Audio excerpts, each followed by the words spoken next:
চাকরি জাতীয়করণের দাবিতে শাহবাগে অবস্থান নিয়ে ইবতেদায়ী শিক্ষকদের সঙ্গে পুলিশের ধাওয়া পাল্টা ধাওয়ার ঘটনা ঘটেছে।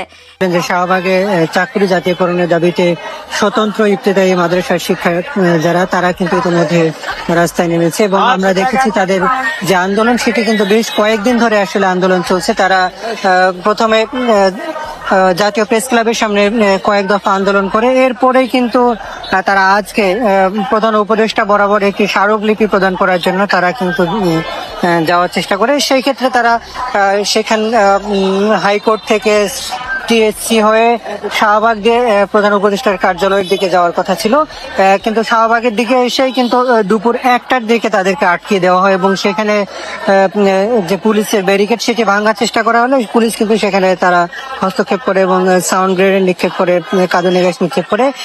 এরপরেও যখন আসলে পরিস্থিতি নিয়ন্ত্রণ করতে না পারার কারণে তারা জল কামান নিক্ষেপ করে বলে এবং লাঠি চার্জ করে।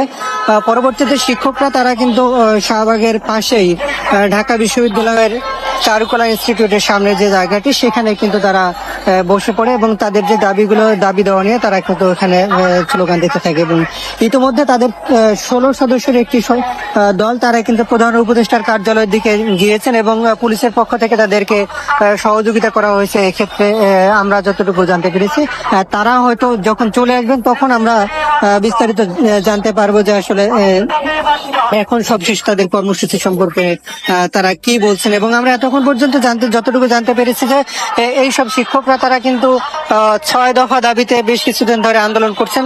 মূল দাবিটি হচ্ছে যে তারা চাচ্ছেন যে তাদের যে এখন পর্যন্ত বেসরকারি বা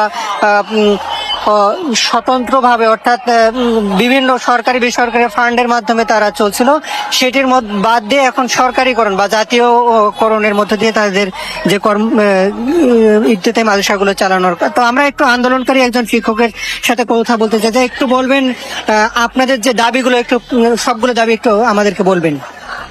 আমাদের দাবিগুলো হচ্ছে বাংলাদেশ সরকার 1978 সালে অর্ডিন্যান্স জারির মাধ্যমে এই ইবতেদায়ী মাদ্রাসা 1984 সালে মাদ্রাসা বোর্ড থেকে রেজিস্ট্রেশন প্রাপ্ত, একই পরিপত্রে 1994 সালে রেজিস্টার্ড প্রাইমারি আর ইবতেদায়ী মাদ্রাসা একই সাথে 500 টাকা করে বেতন ভাতা প্রদান করা হতো। ধীরে ধীরে আস্তে আস্তে রেজিস্টার্ড প্রাইমারি 2013 সালে এসে জাতীয়করণ হয়ে যায়। আমরা আজ পর্যন্ত ইবতেদায়ী মাদ্রাসা একটু জাতীয়করণ হয়নি।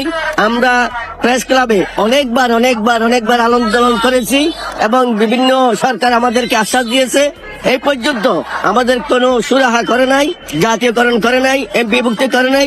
আজকে আমরা এই 19 জানুয়ারির 19 তারিখ থেকে আন্দোলন কর্মসূচি এবং আমাদের মানববন্ধন স্মারকলিপি শুরু করেছি। আজকে 8ম দিন। 24 তারিখ সাংবাদিক সম্মেলনের মাধ্যমে, 25 তারিখ সাংবাদিক সম্মেলনের মাধ্যমে আমরা জাতিকে জানিয়ে দিয়েছি আজকে আমরা প্রধান উপদেষ্টা বরাবর স্মারকলিপি প্রদান করব আমাদের জাতীয়করণের উদ্দেশ্যে। ইতিমধ্যে আমরা চলমান এই আন্দোলন সুস্থ সুন্দর পরিশ্রম এই সুন্দরভাবে চলে অবস্থায় আমাদেরকে পুলিশ বাহিনী জল কামান দিয়ে আমাদেরকে লাঠিচার্জ করে আমাদের অনেক শত শিক্ষককে আহত করেছে এবং আঘাত করেছে, মহিলা শিক্ষকদেরকেও আঘাত করেছে। এই পর্যন্ত আমাদের এই দাবি দেওয়া নিয়ে এখনো বর্তমানে আমরা রাজপথে আছি। ধন্যবাদ আপনাকে।